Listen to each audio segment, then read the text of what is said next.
novo, né? Estavam ligados com Deus através de Adão, só que Adão cometeu o pecado, comeu do fruto do conhecimento do bem e do mal, quando Deus falou para não comer, e aí cometeu o pecado, aí o homem tem a queda do homem, e aí herdamos isso dele, ou seja, fomos, através do pecado, desligados de Deus. E aí é preciso de alguma coisa para religar. Aí existe a religião, que significa religar. Só que na verdade a religião, ao invés de nos religar, tem nos dado essa possibilidade, tem nos dado o conhecimento, a instrução. Mas na verdade, se a religião não tiver Jesus Cristo como cabeça, se não tiver Jesus Cristo como a pedra fundamental, não pode nos religar com Deus. A religião não tem esse poder. A religião pode nos informar a respeito de Cristo, e Cristo, por sua vez, nos religa com Deus que é o Pai.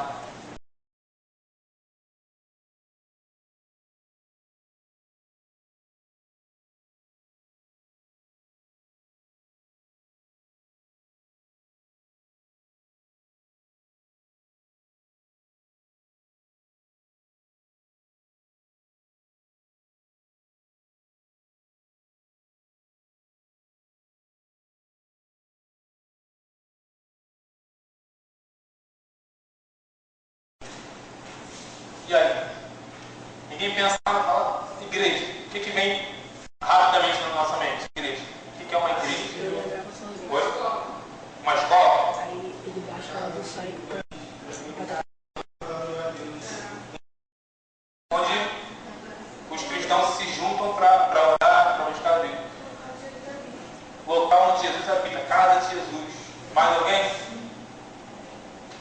Então o que é a igreja?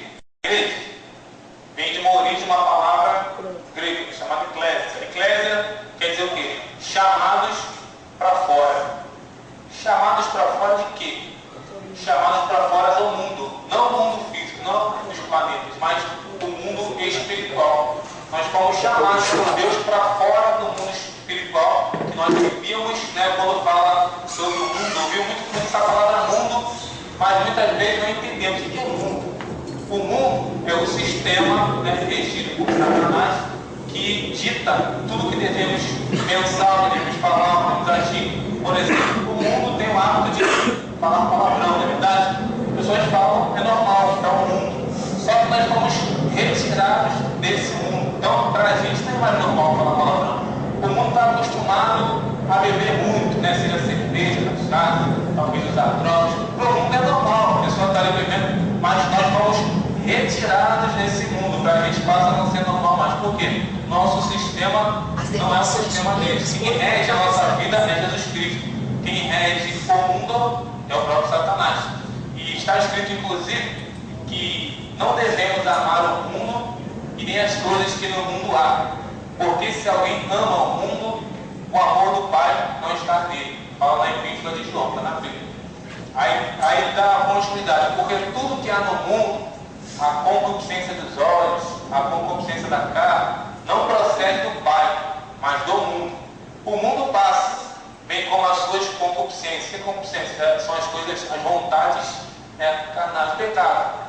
O mundo passa e os seus pecados, mas aquele que faz a vontade de Deus permanece eternamente. Então nós temos a vida eterna que o mundo não tem.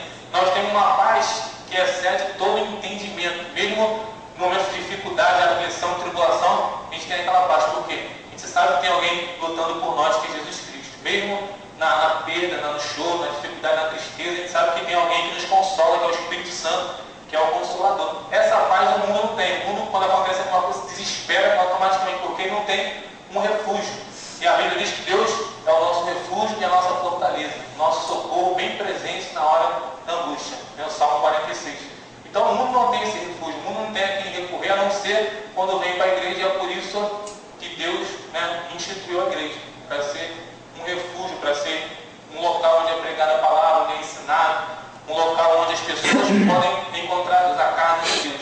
Só que a igreja, né, é uma palavra bem ampla. Apesar de ser chamado para fora, né, cada um aqui foi chamado para fora. Então a igreja é a reunião de pessoas cristãs, pessoas chamadas para fora.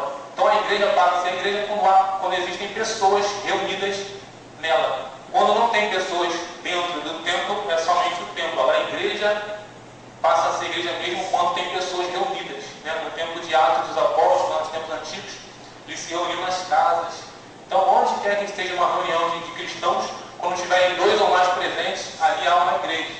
E também existe a igreja universal, não a universal do Reino de Deus, mas a igreja de modo global, né, total, do mundo inteiro. Uma pessoa aceita Jesus lá nos Estados Unidos, e nós aqui, a outra lá na Alemanha.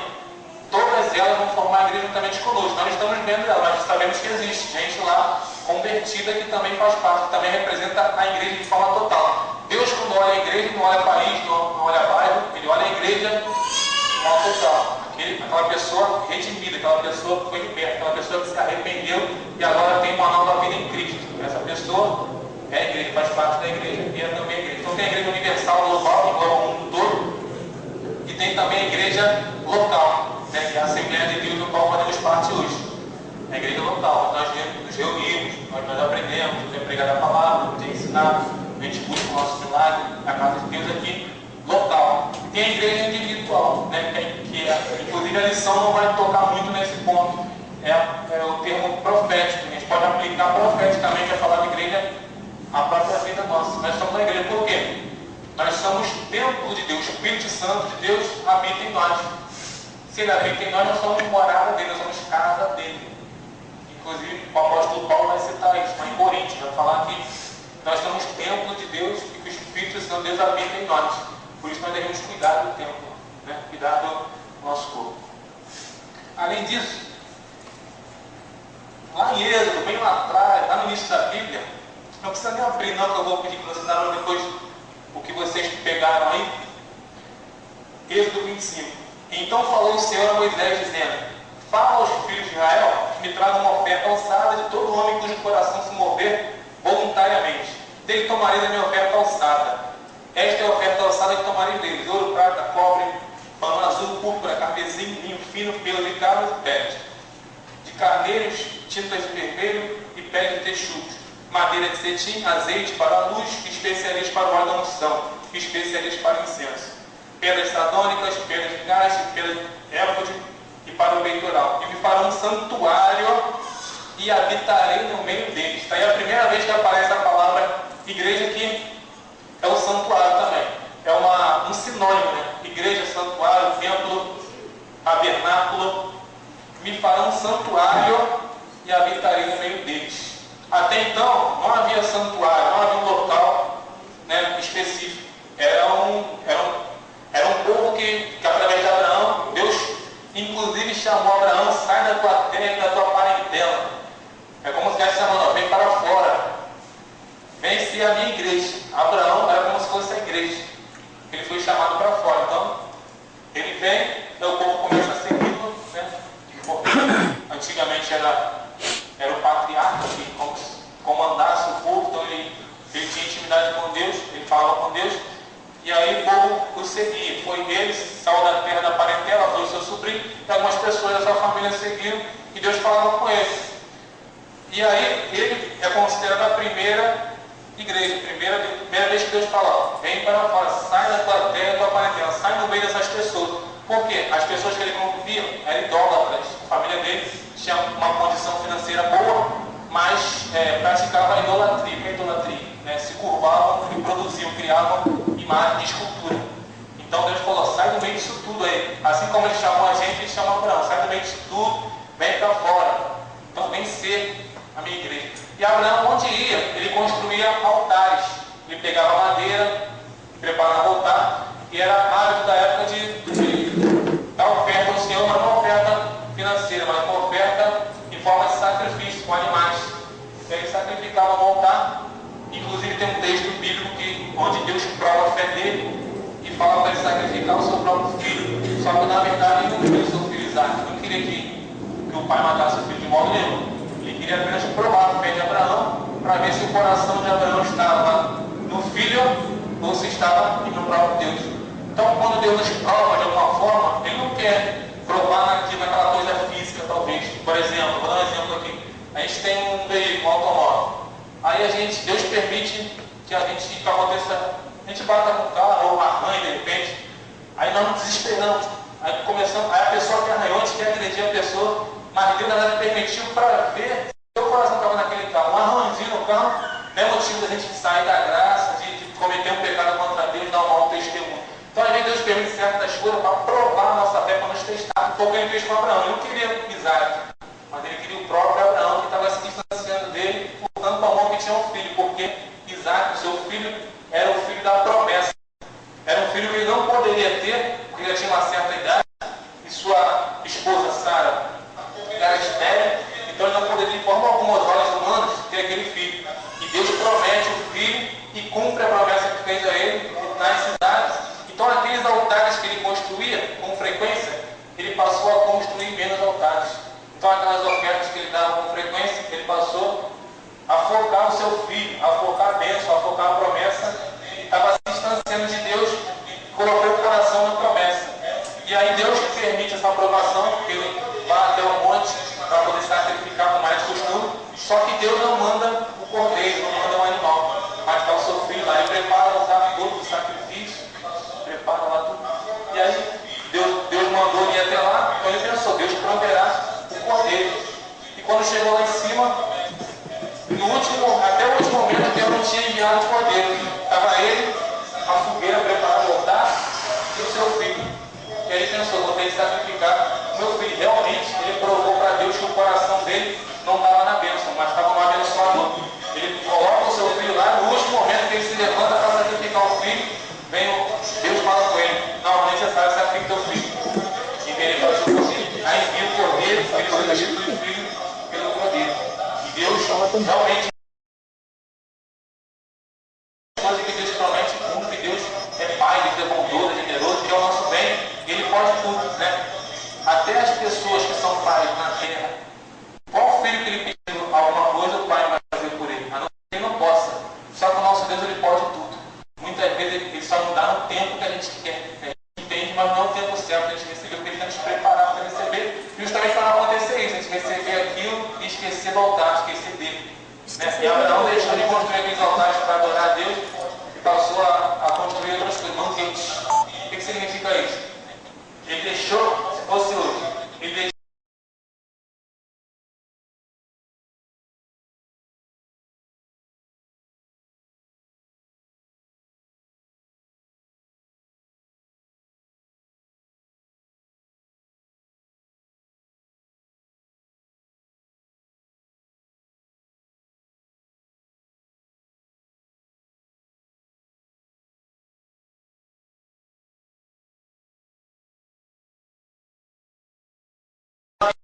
de igreja, no tabernáculo, no santuário. Eu não havia falado sobre isso, mas falou assim,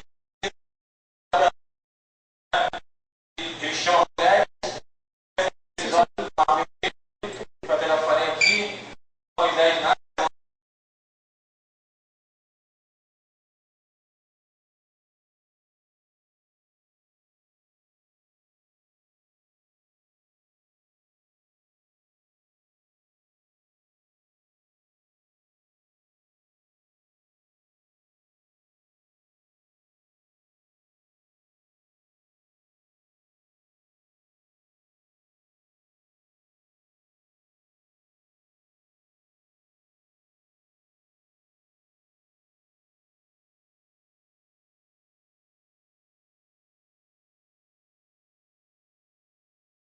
No meio deles. Então, para uma casa, eu vou falar, ele é detalhista. Ele começa a falar, daí cada detalhe, cada medida, tudo direitinho que ele queria, do tabernáculo. Então, até as vestes sacerdotais, sacerdote que representa o pastor, hoje é o nosso sacerdote. Sacerdote é aquela pessoa da época que representava a Deus para os homens. O profeta era diferente. O profeta enviava a palavra de Deus e o sacerdote iria até o templo sacrificar pelo povo. Nos dias de hoje, o sacerdote é aquele que vai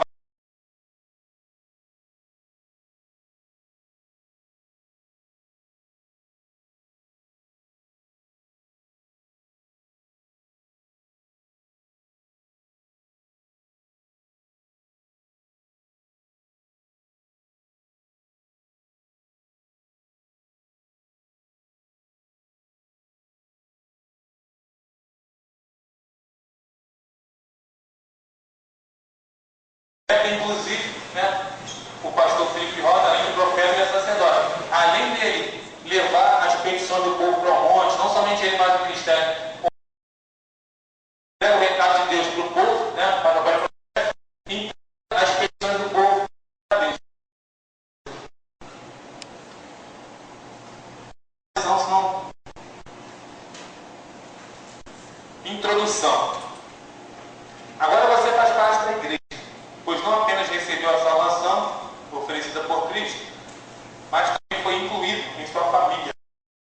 A palavra igreja, nesta lição, não está restrita à Assembleia de Deus ou a qualquer outra denominação, nem o local onde você frequenta os cultos. Depois do plano idealizado por Deus para salvar os homens, a igreja é a proposta mais inteligente da divindade. Então, depois do plano da salvação, a igreja é a proposta mais inteligente que Deus cria, né, para poder nos abençoar. Aqueles que seriam salvos formariam um corpo, porta-voz da salvação para as outras pessoas. A igreja é um organismo que tem a própria vida em Cristo, o qual estabeleceu a missão dela e como cumpri-la. Quem faz parte da igreja dá continuidade ao trabalho de Cristo na terra. A verdadeira vida que está em você chegará aos outros. Isto é ser uma bênção para o mundo. Ninguém recebeu a salvação simplesmente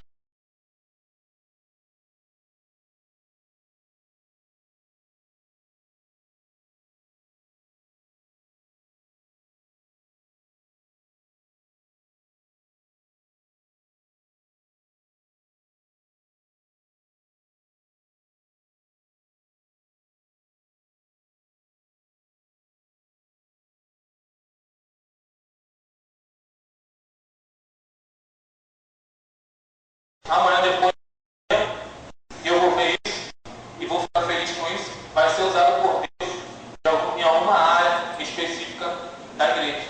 Então, alguns serão profetas, outros serão pastores, sacerdotes, outros serão evangelistas, outros serão diáconos, presbíteros, obreiros. Daqui sairão pessoas que serão usadas por Deus, porque Deus, quando nos chama, Ele nos chama para uma obra, e obra grande. Né? Jesus disse que aquele que cresce, que o fato dele faria obras mais.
Vestem homens, Deus quer que vocês falem do amor para que outras pessoas venham, assim como vocês vieram fazer parte da igreja, que se chama para fora desse mundo de pecado que nos leva, né, à perdição.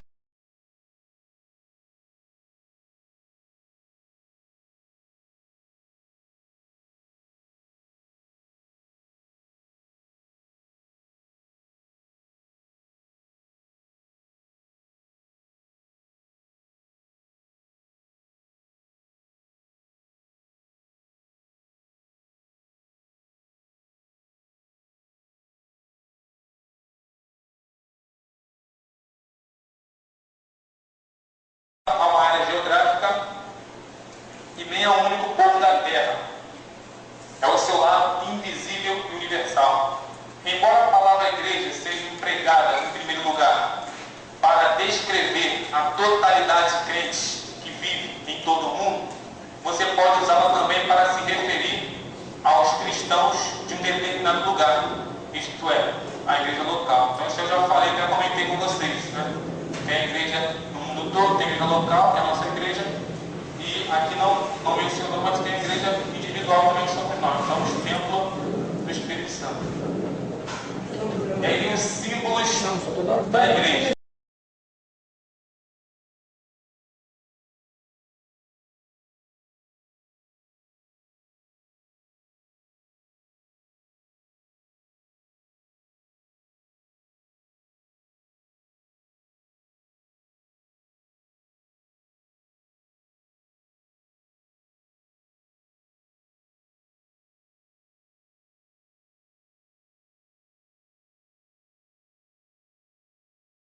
De muitos membros e órgãos que funcionam em prol de uma vida comum.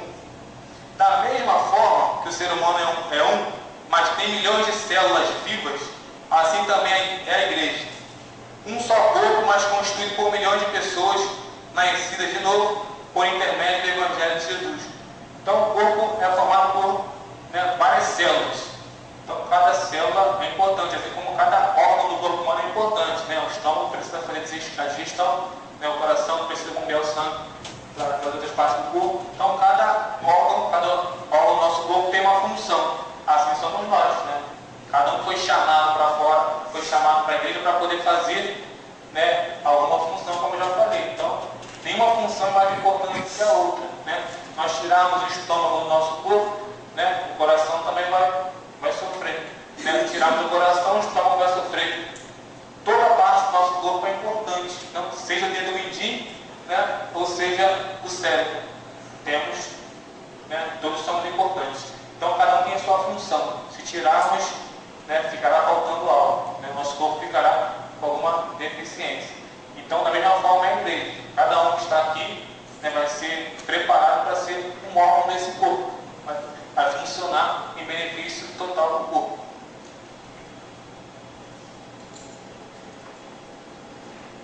Então esse corpo possui também uma cabeça. Quem é a cabeça? O próprio Cristo. Ele que comanda. A cabeça, nossa mente, que comanda. Nosso cérebro que comanda nas partes do corpo. Se eu levantar o braço agora, meu cérebro enviou informação para o neurônio motor que fez com que o movimento acontecesse. A contração muscular, e acontece várias coisas no nosso braço levantado e no nosso corpo a gente nem percebe. Na contração acontecem várias coisas. Então quando você levanta, contrai o músculo para levantar, então o cérebro já enviou informação e acontecem várias coisas, e aí você levanta o braço. Então assim é Cristo na igreja. Nós fazemos algo, eu estou aqui ministrando esse ensino porque Jesus, o cabeça, através de sacerdotes, enviou informação, e aí o sacerdote me colocou aqui para que eu pudesse ministrar esse ensino para vocês. Então tudo vem do cabeça que é Cristo, direto com o anjo da igreja, assim. Por isso que, apesar de Jesus ser o cabeça, nós precisamos obedecer nossos pastores, nossos superiores. Por quê? Porque existe uma hierarquia, existem pessoas que foram capacitadas e treinadas para estarem na função cristã. Então, Cristo, o cabeça, ele envia a primeira informação para o sacerdote, para depois o sacerdote, é como se fosse esse neurônio motor que eu falei, ele vai efetuar o movimento através dos músculos.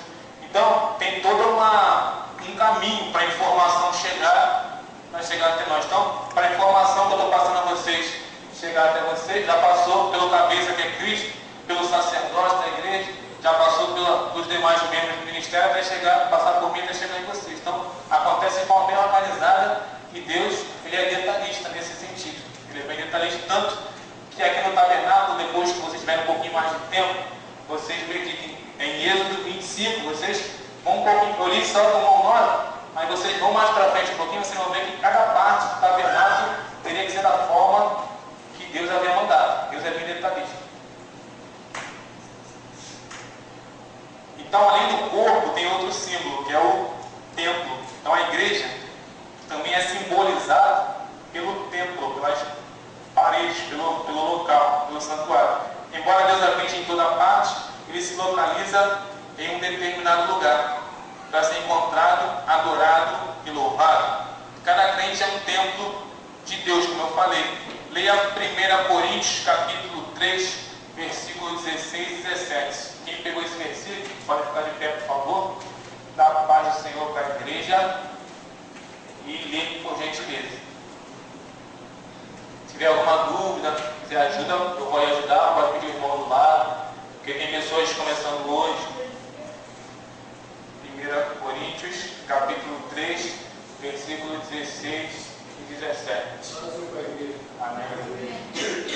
Vós sabeis, vós que sois o templo de Deus, que o Espírito de Deus habita em vós. Se alguém destruir o templo de Deus, Deus o destruirá, porque o templo de Deus, que sois vós, é santo. Bíblia, então esse versículo, inclusive, eu até já falei com vocês sobre isso.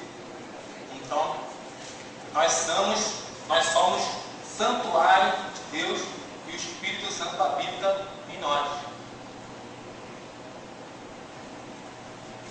Por causa da união e comunhão que os crentes têm com Cristo, a igreja é simbolizada na Bíblia pela figura de uma noiva. Então, outro símbolo da igreja é a noiva. E aí, se nós formos pensar nas características de uma noiva, a gente vai aprender muito para a nossa vida. Uma noiva, por exemplo, é uma pessoa. O que é uma noiva? O que você acha que é uma noiva? É uma pessoa que vai fazer o quê? Vai casar. Então, para casar, o que ela tem que fazer? Ela ficou noiva, daí então ela tem que só esperar o casamento? O que ela faz? Se prepara, não é verdade? De que forma ela se prepara? Ela toma algumas atitudes. O que ela faz? Vai para o salão, né? Principalmente no dia da noiva, ela se prepara, ela quer casar bonito, não é verdade? Tem que se preparar. O que a gente pode aprender dessa afirmação do nosso amigo, nosso irmão? Que nós também, como noiva de Cristo, temos que nos preparar para o casamento. De que forma? Que casamento é esse? É quando Cristo vai arrebatar a igreja. Diz a palavra que, no tocar da última trombeta, né, os mortos em Cristo ressuscitarão primeiro. Então, as pessoas que falecem, nossos irmãos que faleceram, eles vão ressuscitar. Que a trombeta vai tocar e aí Jesus vai vir arrebatar a igreja. Então, os mortos em Cristo ressuscitarão primeiro. Depois, nós, os vivos, seremos arrebatados e encontraremos com o Senhor nos ares. Então, haverá um arrebatamento da igreja, quando Jesus vai voltar. Por isso que nós ouvimos muito aí, Jesus vem, Jesus está voltando. Quem já ouviu isso? Todo mundo, né?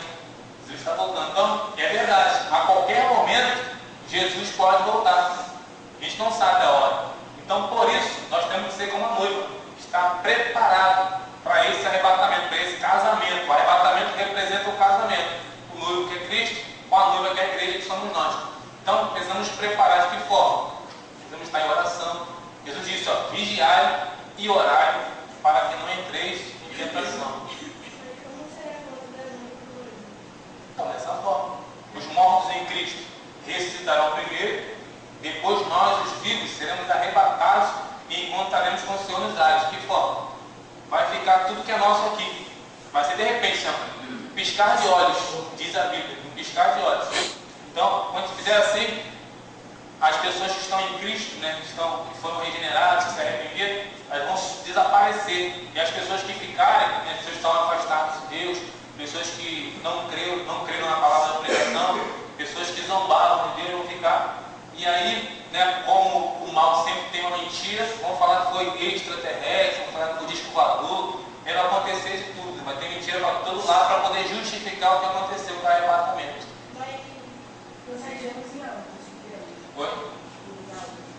Então, inclusive essa parte que fala sobre arrebatamento, na continuidade vai falar, ó, e aquilo que é mortal se revestirá da imortalidade, e o que é corruptível se revestirá da incorruptibilidade. Quer dizer isso? Nosso corpo vai ser glorificado, nosso corpo vai se tornar um corpo espiritual, um corpo de glória, e seremos semelhantes a Jesus. Só que o corpo não fica não, o corpo sobe, mas ele vai ser transformado. Mas como será a vida do que fica na terra? Os que ficarem na terra vão passar uma perda. Por quê? Porque hoje, como está o mundo aí fora? Terrível, tá? Só que mesmo estando terrível, não está pior por causa da igreja. Porque existe um Espírito Santo que habita em nós, existe a igreja orando e intercedendo pelo povo. Imagina o dia que o Espírito Santo não estiver mais aqui, os cristãos não tiverem mais, vai ficar horrível. E daí vai se levantar e vai piorar a situação o anticristo. Quem é o anticristo? É uma pessoa que faz o trabalho contrário ao de Cristo. Uma pessoa que nega a Cristo, uma pessoa que faz, assim como Cristo nos salvou, ele vai se levantar para nos condenar, para nos levar para baixo, para o inferno. Então essas pessoas vão ficar sob o domínio do anticristo. Então existe na Bíblia diversas profecias, né, coisas que iriam acontecer até que Jesus viesse.